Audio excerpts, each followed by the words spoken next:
لا إله إلا الله محمد رسول الله عليه صلاة الله.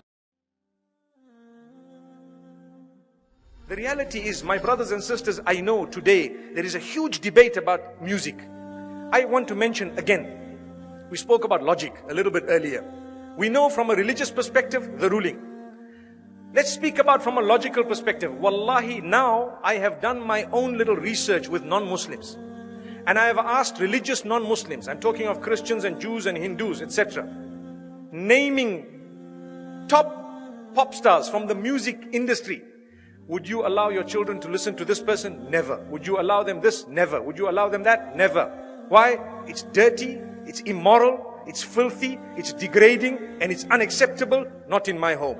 But you're a Christian, I know, not allowed. But you're a Jew, not allowed in my home. But you're a Hindu, never, not with my children. Why? Because the industry is dirty, that's what it is. So people argue, no, there is maybe perhaps, I do agree. Perhaps the duf is permissible within certain limits, Perhaps if you are singing an Islamic song with beautiful meanings, perhaps within limits, there is a certain permissibility. But here I'm speaking of the musical instruments and the music industry, whereby people start shaking. I don't even know what. It comes naturally. They say it's natural. It's not natural. It's shaitan's way of controlling you. You listen to the beat continues. You start tapping your finger, you start moving your head. A little while later, you start moving the top of your body, and a little while later, you start moving the bottom of it. May Allah subhanahu wa ta'ala forgive us.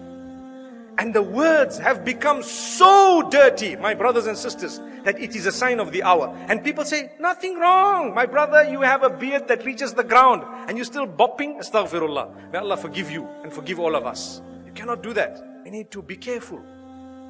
I want to teach you something very, very beautiful. Why don't you replace that with the Quran? Melodious recitation. Listen to Ra'ad al-Kurdi. Listen to anyone else that you would perhaps like, Sa'ad al-Ghamidi. Beautiful recitals of your choice. Abdul Basit, Abdul Samad, whoever else you like.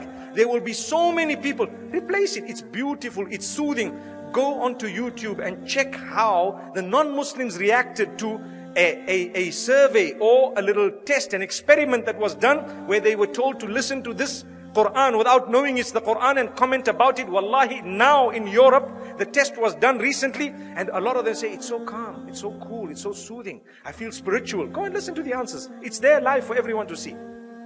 And we Muslims who have the Quran, we are not achieving any soothing, no comfort, no nothing from this. How and why? Surely you can replace it. I would rather be resurrected and arrive in the presence of Allah subhanahu wa ta'ala, having known as a person who gave up dirty music for the words of yours, O Allah. I didn't want to listen to all of this. I gave it up. I know there was a debate about halal, haram. I do know the majority of the scholars said it's not permissible. I do know some of them said, okay, within a certain scope it's okay. But remember, those who say within a certain scope it's okay, none of them say that the musical industry of today is permissible. Not even one of them.